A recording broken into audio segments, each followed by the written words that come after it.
Dis la vérité, dis la vérité, et que la vérité, Allô? Oui, elle est confirmée. Jean Janot nous dit sur YouTube, moi je veux le snap de Flo, sa voix est sexy. Ah, mais Lequel lequel? de Flo? Lequel, Flo?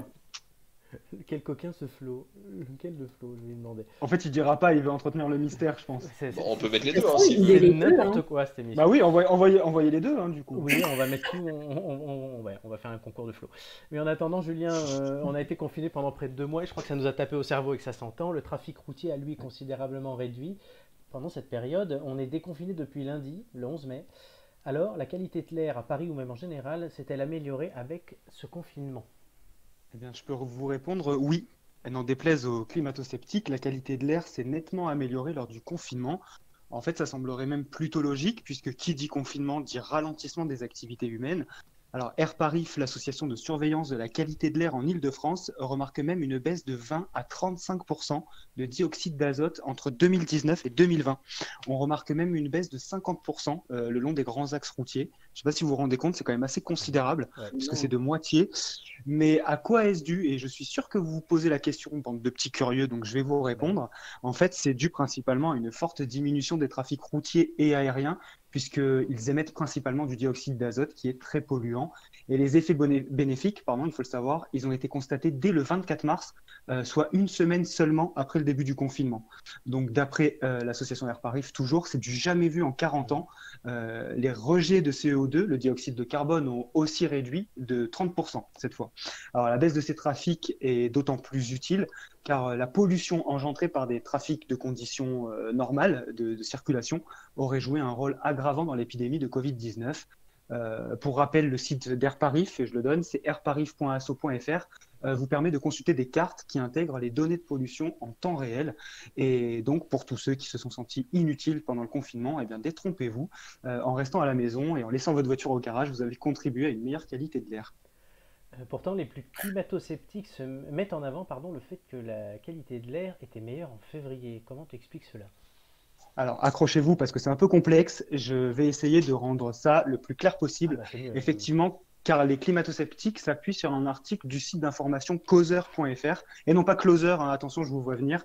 Causeur, CAUSEUR.fr, qui a été publié mi-avril et qui lui-même reprend un papier publié sur le site Transition et Énergie. Alors, Transition et Énergie, titré Depuis le confinement, la qualité de l'air ne s'est pas vraiment améliorée en région parisienne. On remarque quand même une certaine prudence dans le titre. En fait, Transition et Énergie se base sur l'historique de l'indice CITR qui met en avant des graphiques indiquant une meilleure qualité de l'air, c'est vrai, mais en février 2020, plus qu'en mars 2020, alors qu'on n'était même pas confiné. Il n'en fallait pas plus à ce moment-là pour que les climato-sceptiques s'en donnent à cœur joie. On pouvait lire des tweets comme une sacrée claque pour les écolos, ou encore Grétamment, Hidalgomant, en référence bien sûr à Greta Thunberg, puisque bah, vous le savez, hein, cela vient conforter leur idée que la voiture n'est pas responsable de la pollution à Paris. Mais comme je dis toujours, comparons ce qui est comparable. En fait, il s'agirait d'une mauvaise interprétation de ces graphiques, car la comparaison de qualité de l'air doit s'effectuer non pas entre février 2020 et mars 2020, mais entre 2 années à la même période. Je ne sais pas si vous me suivez toujours. Oui. Donc entre mars 2019 et mars 2020, par exemple. D'accord. Parce que pourquoi? Bah, le but, c'est de prendre en compte les mêmes activités, les mêmes conditions météo à la même période. Donc les graphiques comparés par causeur ne montrent pas le même polluant en février et en mars. Les particules sur lesquelles le confinement a eu aucun effet proviennent du chauffage et de l'agriculture, donc pas du tout de la circulation routière. Pour terminer, je pense que d'après moi, un rappel important, Causeur, je ne vous ai pas expliqué ce que c'était, c'est un site en ligne, donc causeur.fr, mais également un mensuel, un magazine mensuel. Sa volonté, comme on peut lire dans la description sur son site, plus qu'informer, nous entendons éclairer, analyser, critiquer l'actualité, faire réfléchir et faire rire au risque d'agacer, voire de choquer. Et un climato-sceptique, on sait pratiquement tous ce que c'est une personne qui minimise ou qui nie l'impact humain sur le réchauffement climatique. Donc, à voir si la baisse de la pollution se poursuivra malgré le déconfinement. En tout cas, pour le moment, c'est trop tôt pour le dire.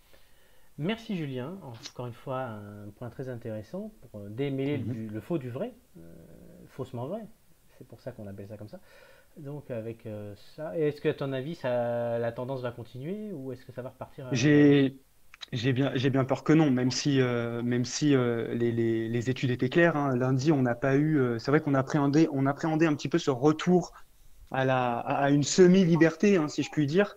On s'attendait à avoir du coup beaucoup plus de trafic. En tout cas, apparemment, les bouchons en Île-de-France étaient bien moins importants que ce qu'on attendait.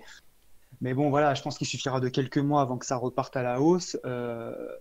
Je pense pas que ça continuera, en tout cas dans la durée. En tout cas, j'espère que si ça ne continue pas, ça peut faire réfléchir et du coup inciter à d'autres modes de circulation. Parce que pour info, Mhm. le Val-de-Marne, par exemple, le département du Val-de-Marne, a entrepris la réalisation de grandes voies, ce qu'il appelle des pistes cyclables sanitaires. Et en D'accord. fait, bah, c'est simplement des voies qui habituellement accueillent des voitures qui, là, ont été condamnées et réservé uniquement aux vélos, aux méthodes de circulation douce, comme on les appelle. Donc Mhm. voilà, pour inciter les gens à ne pas prendre les transports en commun.